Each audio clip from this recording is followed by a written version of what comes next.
Bismillahirrahmanirrahim. Jadi sebelum kita memulakan sesi kita pada malam itu ada eloknya kita sama-sama membaca surah Al-Kahfi.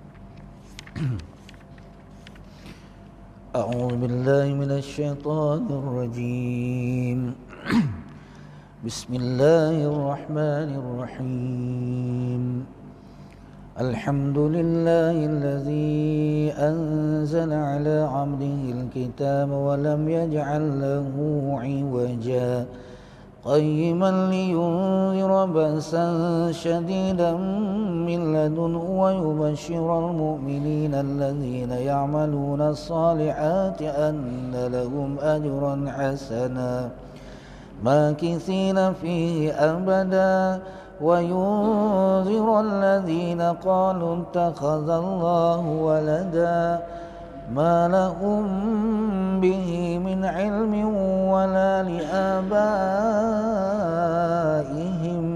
كبرت كلمة تخرج من أفواههم إن يقولون إلا كذبا فلعلك باقع نفسك على آثارهم إن لم يؤمنوا بهذا الحديث أسفا إنا جعلنا ما على الأرض زينة لها لنبلوهم أيهم أحسن عملا وإنا لجاعلون ما عليها صعيدا جرزا أم حسبت أن أصحاب الكهف والرقيم كانوا من آياتنا عجبا إذا والفتية إلى الكهف فقالوا ربنا آتنا من لدنك رحمة وهيئ لنا من أمرنا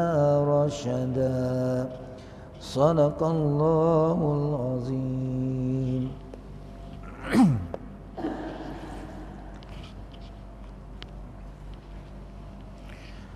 Alhamdulillah, alhamdulillahi rabbil alamin, wassalatu wassalamu ala asyrafil anbiya wal mursalin wa ala alihi wa sahbihi ajma'in.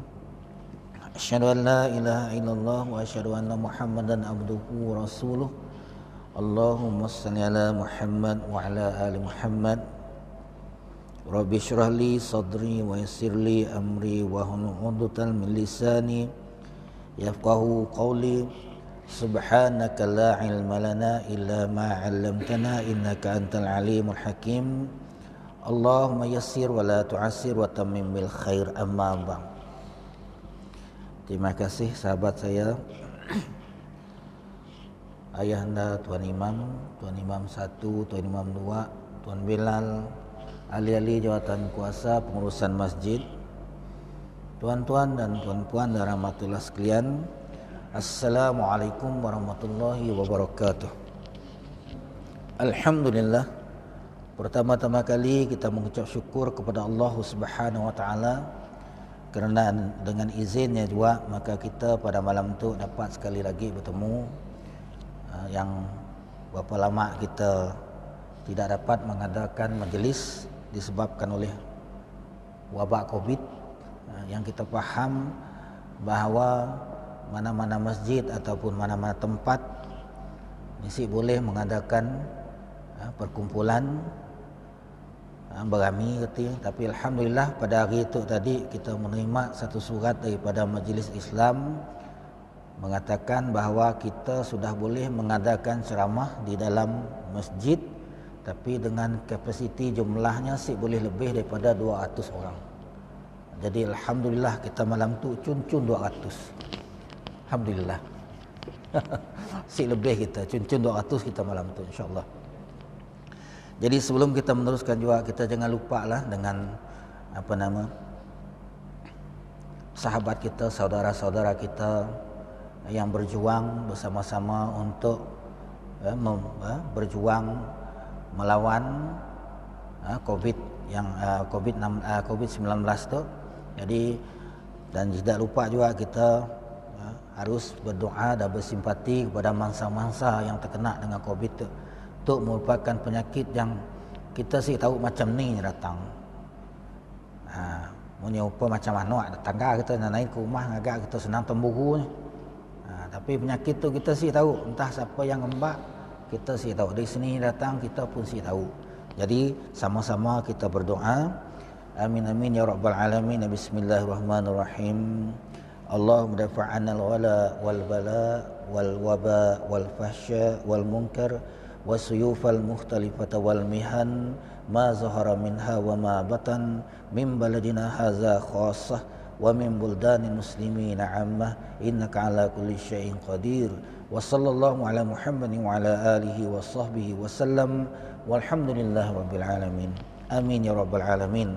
Dan mudah-mudahan Allah makbulkan dan mudah-mudahan Allah akan lenyapkan penyakit yang sedang melanda, wabak yang sedang merebak di negara kita. Mudah-mudahan Allah akan lenyapkan. Amin ya rabbal alamin. Jadi tuan-tuan yang dirahmati Allah sekalian, jadi pada malam tu di mana kita akan bercakap mengenai maqala Sayyidina Ibrahim Adham. Apa yang dipesan oleh Sayyidina Ibrahim Adham kepada kita. Jadi sebelum kita nak tahu apa pesanannya, kita nak berkenalan dulu. Berkenalan dulu dengan Ibrahim Adham tu. Di mana Ibrahim Adham tu nya bukan calang-calang manusia. Asalnya adalah seorang raja.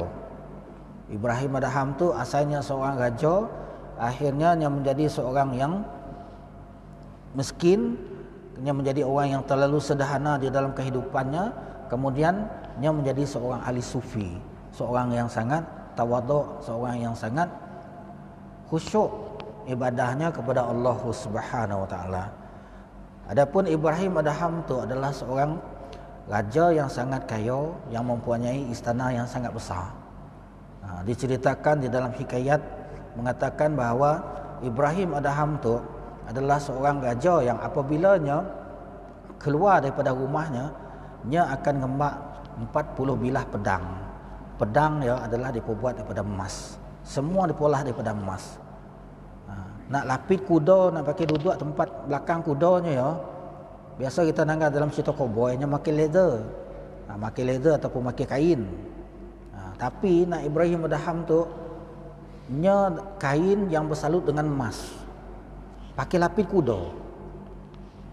Kasut kudanya biasanya orang pakai logam biasa, tapi nya ada menggunakan emas. Kasut kuda. Kotan kaya Ibrahim Adham tu iaitu seorang raja yang sangat kaya. Dan setiap kalinya berjalan, nya akan ngembak kebesarannya ya. Pedangnya, kemudian kudanya bersama dengan beberapa orang ulu balang ataupun tentera-tentera di dalam dari istana. Ya kekayaannya. Di dalam rumahnya, sebuah kita ceritalah. Dalam rumahnya segala dak kursi, segala dak meja, segala dak lansia, segala dak lapit meja, segala dak bekas minuman, dak suduk, dak gepu, dak tapak, dak mangkuk, dak apa cangkir, dak koli, dak periuk, dak apa semua dibuat daripada emas, bersalut dengan emas semua.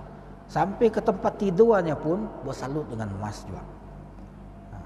Kotan kayanya, nina apa keadaannya artinya. Si dapat kita nak membayangkan kekayaannya. Tapi dalam masa ya, walaupun dia kaya, dia lupa dengan Allah. Sehingga kan suatu hari ketika dia sedang berada di di rumahnya, dia nak gurin, nak tidur. Ketika dia nak tidur, gurinnya atas tilam, tiba-tiba dia nangga ada orang main atas paduang atas siling dalam bilik tidurnya. Terkejutlah dia nangga, apa pola orang, ditanya orangnya. Fulan bin Fulan, apa pola kau di atas ya, katanya madah. Apa jawab dia orang di atas? Aku cari unta aku hilang, katanya. Ini dah masuk akal cari unta atas paduang. Jadi apa kata Ibrahim Adham? Gila hawa, katanya madah.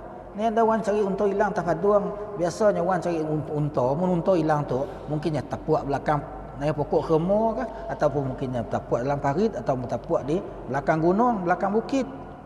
Tu pohai kau cari unta atas paduang rumahku tu, istana aku tu, kata Ibrahim Adham. Lalu dijawab oleh orang yang mencari unta atas paduang itu, katanya madah, aku tu menakun cari unta di atas paduang rumah kau tu, kau mencari surga di atas tilam emas kau dah macam ni. Kau mencari surga di atas tilam emas, katanya madah. Sama lebih kurang juga atau dua tu benar. Aku mencari unta atas paduang, kau mencari surga atas tilam emas kau tu benar. Temu ndak nak aku tu, nak kau pun belum tentu temu juga, katanya madah. Kau belum tentu bertemu dengan surga juga. Kau guring di atas tilam emas tu. Dan aku tu belum tentu bertemu dengan unta aku atas paduang rumah kau tu, katanya madah. Terkejut Ibrahim Adham. Si malam-malam yang si tidur mikir, apa ibrah, apa pengajaran daripada kata-kata orang yang cari unta atas paduang itu. Kelak kita pun sama-sama carilah. Apa tujuan.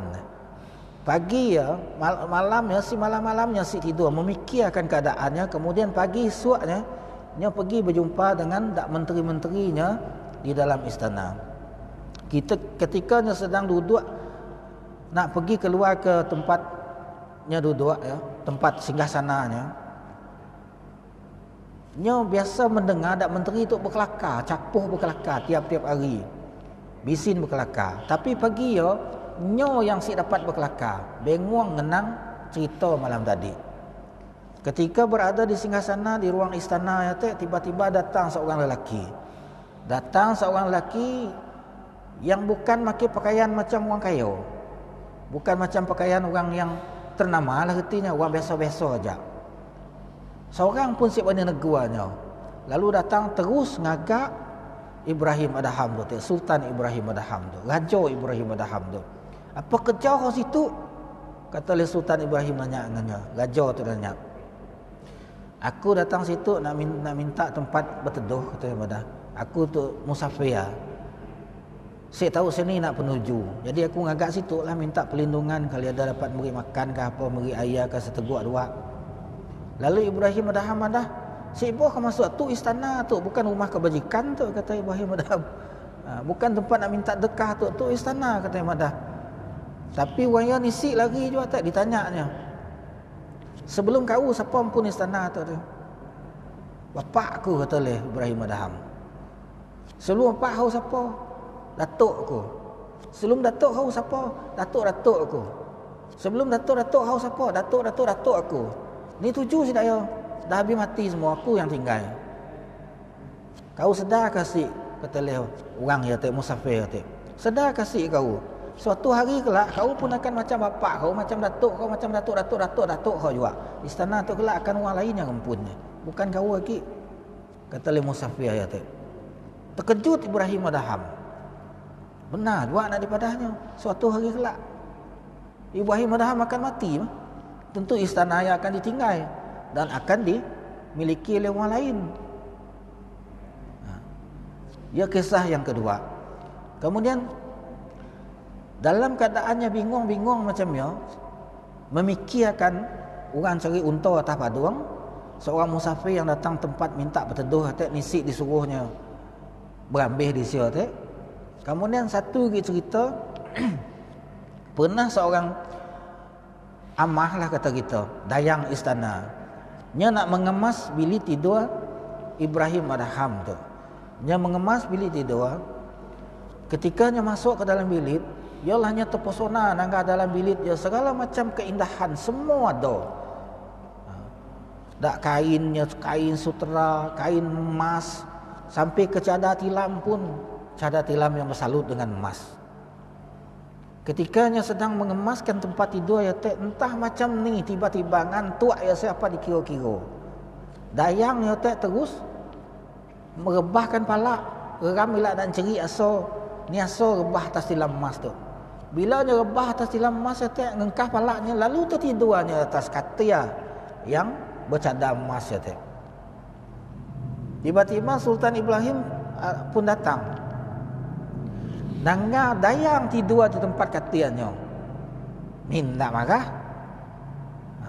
Marah dengan dayang siapa dikira-kira. Dayang tak pun terkejut.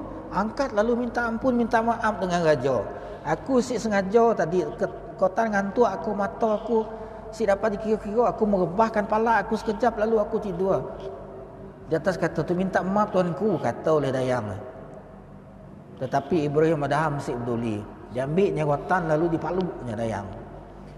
Dipaluknya sampai berdarah-darah. Perempuannya dipaluknya. Perempuannya terus juga minta ampun. Dayang tak terus minta ampun, minta maaf di atas ketelanjurannya. Nyesik sengaja.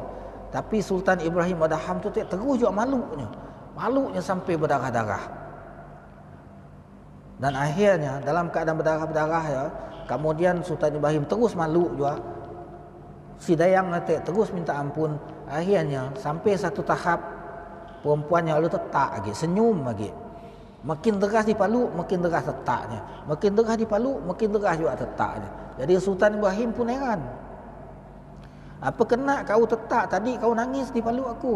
Kini tu makin kau teruk cedera dipaluk oleh aku, makin kau benar tetak, kata oleh Sultan Ibrahim. Lalu perempuannya madah, si dayang atik madah. Bila tuanku maluk aku lalu teringat dengan hukuman Allah Ta'ala. Mun aku yang terlelap sekejap ya tek, tu upacara aku dihukum. Apatah lagi tuanku yang tiap-tiap malam tidur di atas silam tu. Tiap-tiap malam tuanku tidur berlapiskan dengan cadak emas tu. Macam ni nak pun Allah Ta'ala atau malaikat akan maluk tuanku kelak. Kata oleh dayang ya tek. Lalu terkejut Ibrahim Adham. Lalu terpananya dengan 3 cerita ya teh, bermula daripada cerita orang cari unta atas padang, kemudian musafir yang datang madah dengannya teh bahawanya kelak akan mati juga satu hari kelak, istana akan ditinggalnya. Kemudian kisah dayang tu teh yang dipaluknya akhirnya tetap beri kata-kata yang cukup menginsafkannya. Jadi banyaklah cerita hai Ibrahim Adham tu macam ni lalu terus meninggalkan istana. Lalu meninggalkan istana ya, meninggalkan segala kekayaannya, meninggalkan segala harta bendanya, meninggalkan pangkat derajatnya, lalu menjadi seorang ahli sufi. Bertemu dengan seorang gembala kambing, seorang gembala, lalu dibukanya baju rajanya ya, disuruhnya gembalanya memakai baju gembala ya, lalu terusnya berjalan kaki dari Afghanistan, satu negeri yang bernama Balkan, berjalan kaki pergi ke Mekah. Ya, kisah Ibrahim Adham. Dan macam ni caranya berhidup selepasnya. Dia berhidup dengan ambil kayu api di hutan, pakainya jual, pakainya beli nak makan. Datang keinsafannya setelah mendapat beberapa kisah, beberapa teguran yang Allah Ta'ala kirim kepadanya, menyebabkannya tak berfikir segala kata-kata, kisah-kisah yang dilalui olehnya menyedarkan dalam kehidupannya. Jadi ialah Ibrahim Adham sehingga hanya menjadi belajar dengan orang alim, dan banyaklah guru-guru yang Ibrahim Adham tu tempatnya belajar. Dia belajar ilmu-ilmu tauhid, dia belajar ilmu-ilmu syariat, dia belajar ilmu-ilmu yang berkaitan dengan tarekat dan sebagainya. Jadi disialah dia mengamalkan ilmunya, dia melupakan dunia, istana, kekayaan sanggup ditinggalkannya sehingga dia menjadi seorang yang alim. Dan pada ketikanya menjadi alimnya lah, dia selalu ditanya oleh orang untuk minta pendapat, untuk minta pandangan, untuk minta nasihat. Dan suatu ketikanya berada di Kufah, suatu tempat bernama Kufah, dan pada ketika ialah seorang lelaki datang berjumpa dengannya. Ya Sayyidina Ibrahim Adham, wahai Tuan Ibrahim Adham, kata Imam Adham,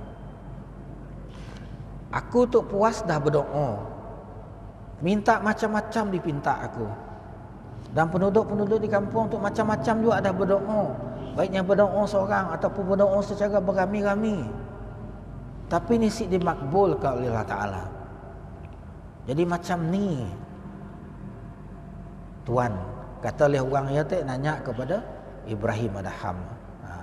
Jadi Ibrahim Adham pun memberi 10 petua supaya doa-doa kita dimakbulkan oleh Allah Ta'ala, supaya kita terhindar daripada perkara-perkara yang diduga-duga oleh kita. Jadi itulah yang nak kita cakap pada malam tu, iaitu maqala Ibrahim Adham. Ibrahim Adham tu daripada seorang raja, seorang yang kaya, seorang yang berpangkat tinggi, seorang yang punya kerajaan yang besar, akhirnya menjadi seorang yang zuhud, menjadi seorang ahli sufi, dan menjadi seorang yang memberi fatwa, menjadi seorang yang alim dalam kalangan masyarakat pada ketika itu. Ibrahim Adham tu 59 tahun ke umurnya. Dia meninggal pada tahun yang ke-777 Masihi. Ya Ibrahim Adham. Jadi dia berpesan kepada lelaki yang datang bertanya kepadanya. Yang pertama kata oleh Ibrahim Adham, Arabtumullah walam tu'addul haqqah. Yang menyebabkan doa kamu nisik dimakbulkan oleh Allah Ta'ala, yang menyebabkan kamu ditimpa oleh penyakit-penyakit yang nisik diketahui seni daripada puncanya. Kata oleh Ibrahim Adham, yang pertama, Araftumullah walam tu'addu haqqah. Kamu mengetahui, mengenal Allah, tetapi kamu tidak menunaikan hak-hak Allah. Jadi dalam keadaan masyarakat kita, dalam keadaan kita kini itu, cuba kita nak faham, kita mengenal Allah, tapi kita nisik menunaikan hak Allah. Apa hak Allah? Allah Ta'ala menyebut kepada kita, wa ma khalaqtul jinna wal ins illa liya'budun. Allah Ta'ala sudah menyebut, dan tidak aku ciptakan jin dan manusia melainkan untuk menyembah aku. Jadi hak kita yang pertama terhadap Allah adalah menyembah Allah. Jadi jangan heran kita mendoa kita dimakbul oleh Allah Ta'ala. Berdoa je kita, ya Allah, mudah-mudahan COVID dapat dihindarkan daripada menor kami itu. Ya Allah, mudah-mudahan anak aku yang pemotek yang akan menduduki SPM, STPM akan dapat lulus dengan cemerlang. Kita berdoa. Kemudian doa kita nisik makbul oleh Allah Ta'ala. Sebab apa? Sebab kita nisik menunaikan hak kepada Allah Subhanahu Wa Ta'ala. Selain daripada kita bernyembah Allah Ta'ala, dalam keadaan kita menyembah, dalam konteks ibadah kita kepada Allah Ta'ala tu, yang paling utama sekali nasib lain nasib bukan adalah sembahyang. Sembahyang tu lah merupakan hak yang perlu kita tunaikan selagi nyawa dikandung badan. Sembahyang ya. Sebelum kita dicabut nyawa oleh malaikat Israel, selagi ia tuntutan sembahyangnya masih wajib kepada kita. Zakat, kita si mampu membayar zakat, kita akan menerima zakat. Puasa, kita si mampu untuk berpuasa, kita boleh membayar fidyah. Haji, kita si mampu untuk pergi haji, apatah lagi waktu COVID macam tu. Memang kita si dibenarkan untuk pergi ke Mekah non. Tapi sembahyang mau kita kena tunaikan. Sallu qiyaman wa qu'udan wa ala junubihim. Sembahyang berdiri, si mampu berdiri, duduk, si mampu duduk, berbaring. Dalam keadaan berbaring nanti si mampu juga kita menggerakkan anggota badan kita, si mampu menggerakkan tangan, kita menggerakkan mata kita. Mata kita dah siap bergerak lagi, tapi hati kita masih dapat bergerak. Kita bergerak dengan hati kita. Hati kita dah siap dapat bergerak lagi, semua dah siap dapat bergerak lagi. Tunggulah kelak orang akan menyembahyangkan kita. Makna kita mati, baru kita berhenti nak nama sembahyang. Itulah hak yang perlu kita tunaikan kepada Allah. Kadang-kadang peninah pala, aduh sakit pala tu, dapat sembahyang dulu. Lalu dapat sembahyang, lalu sembahyang kita entam boleh penin malak kita sembahyang. Tapi nangga mai boy penin pala makan panadoi, nangga mai boy Liverpool dengan Manchester United tengah kita. Pukul 1 dini hari, pukul 2 dini hari, sanggup kita bangun dengan ramai boy tak? Tapi untuk sembahyang, palak pening sikit, alu kita itu lah. Masuk waktu zuhur, palak lagi pening, tidur lo kejap. Makan ubat. Udah. Sampai waktu asar kita tidur. Mendapat kita menjaga hak tu kepada Allah Ta'ala, hak ibadah kita, hak kita menunaikan sembahyang tu, menunaikan solat tu kepada Allah Ta'ala, Allah Ta'ala akan kabulkan doa kita. Tu janji Allah Ta'ala kepada kita tu, ud'uni astajib lakum, kata Allah, berdoalah kepada aku akan menunaikan permintaan kamu. Dalam surah Al-Baqarah Allah Ta'ala menyebut, wa iza sa'alaka ibadi anni fa inni qarib ujibu da'watad da'i. Aku menunaikan permintaan hamba aku iza da'an, apabila dia berdoa. Falyastajibu li, tunaikan permintaan aku, tunaikan apa yang aku suruh. Wal yu'minu bi, dan berimanlah kepadaku. Tu kita minta-minta aja, tapi kita ni sih menunaikan.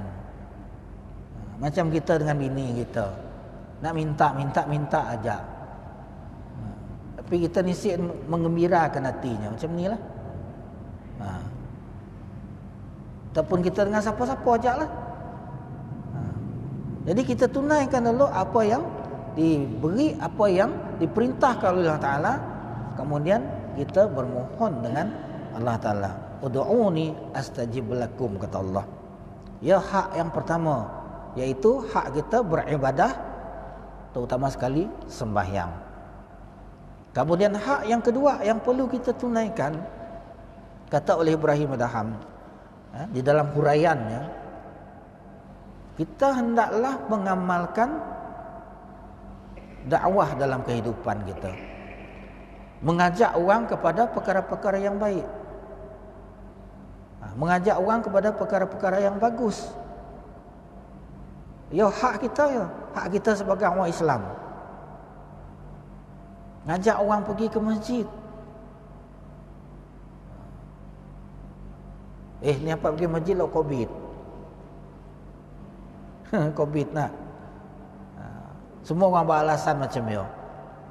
Tapi pergi mall boleh. Pergi padang main boy boleh. Go head sikai boleh. Pergi kucing boleh. Ngaya udang boleh. Ngaya kepanjang keterusan boleh. Pergi ke masjid Covid. Senang aja alasan. Masjid Covid.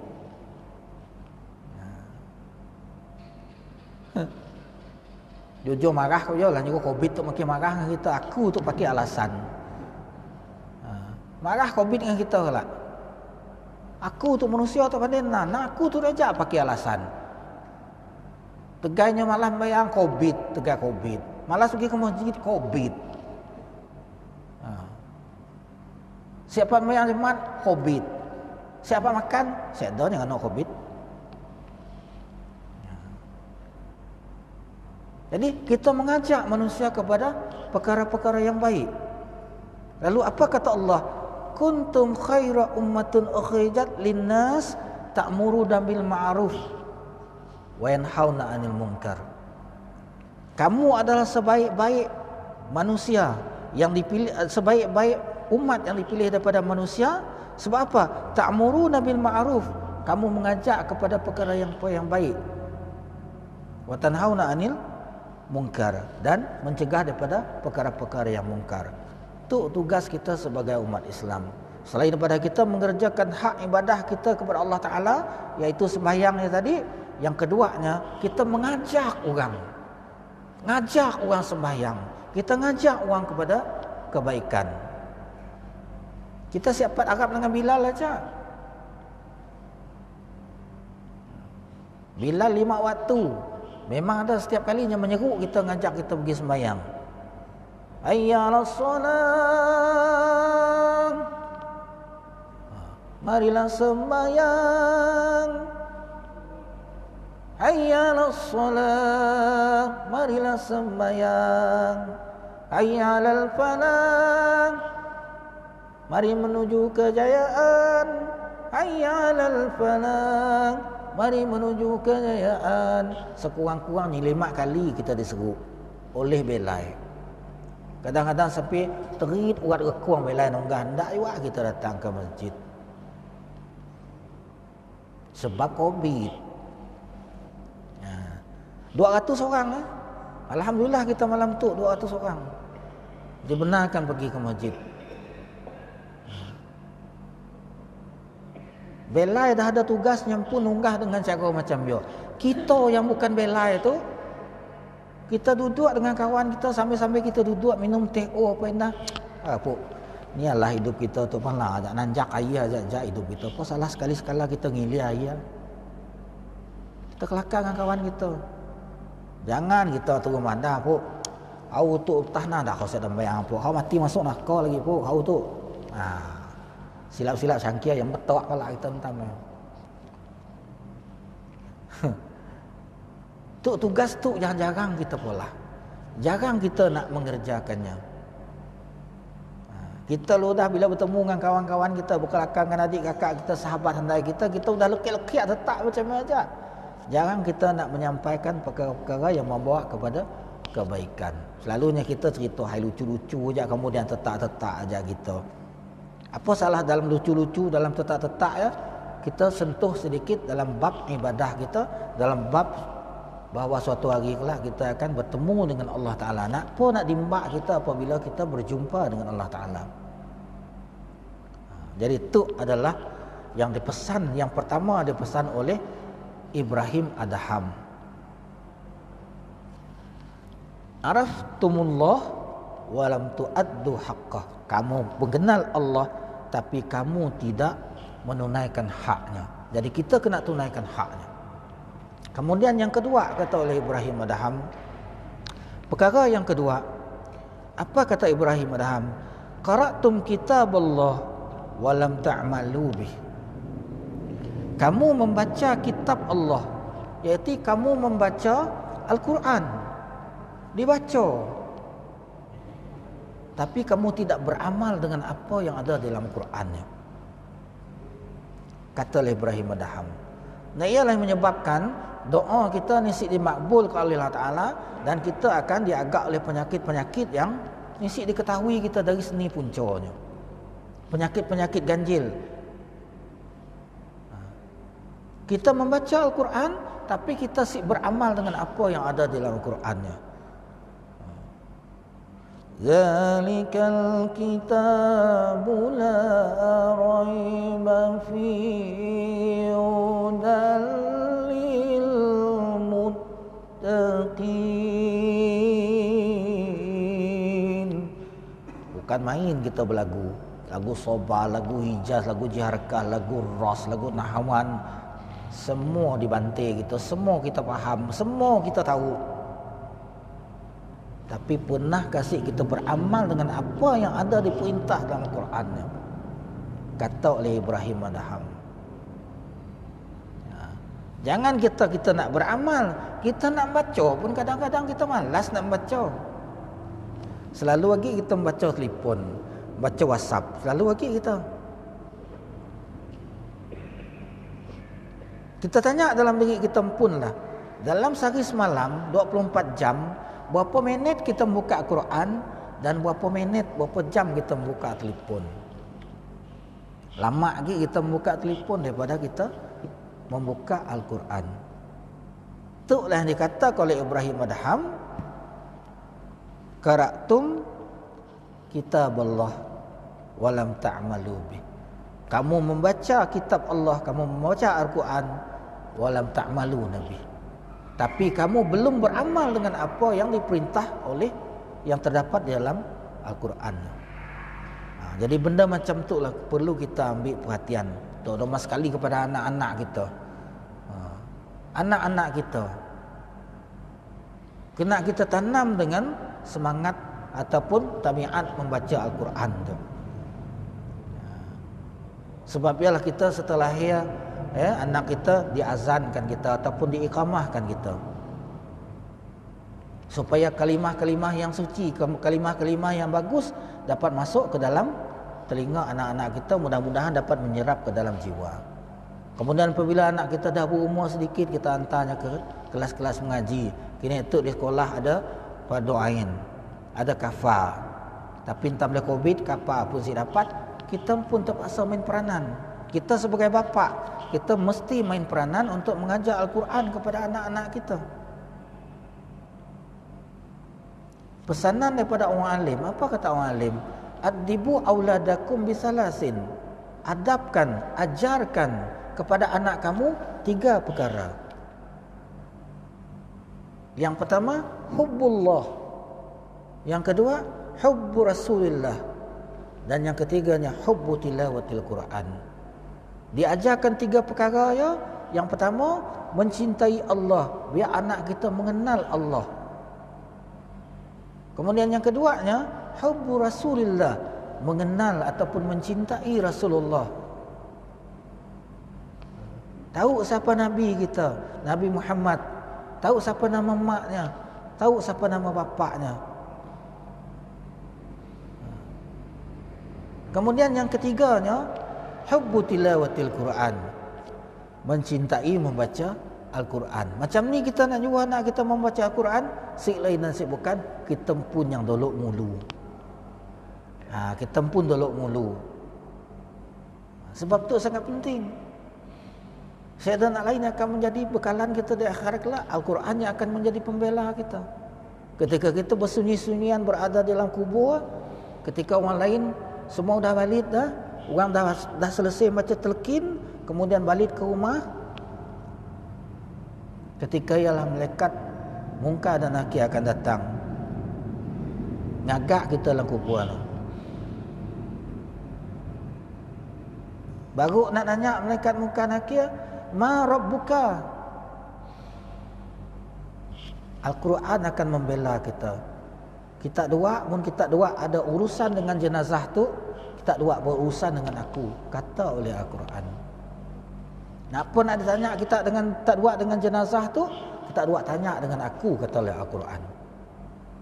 Al-Quran yang dibaca kita dan Al-Quran yang diamal kita.